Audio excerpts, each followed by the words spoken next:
అదేంటి ప్రభువా, ఊరంతా చేస్తే పట్టించుకోవు, నేను చేస్తే పట్టించుకుంటావు అని అన్నావు అనుకోండి, ఆయన ఏమంటాడు? వాళ్ళకి నా ప్రేమ తెలీదు, వాళ్ళకి నా త్యాగం తెలీదు, వాళ్ళకి ఏమీ తెలీదు, వాళ్ళు చేస్తారు.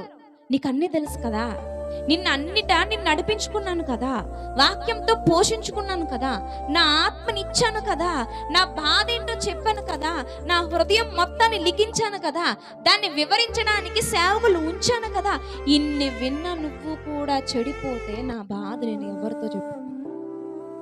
తల్లి అంటుంది కదా, తండ్రి అంటారు కదండి, అరే ఊరందరూ నన్ను చేతకాడమన అన్న సంపాదించుకోలేదన్న పర్లేదురా, నా సంపాదన అంతా నీ చదువు ఖర్చు పెడుతున్నాను, నువ్వు కూడా నన్ను పేదవాళ్ళలాగా పనికిరానోళ్ళగా చూస్తే నేను తట్టుకోలేనురా.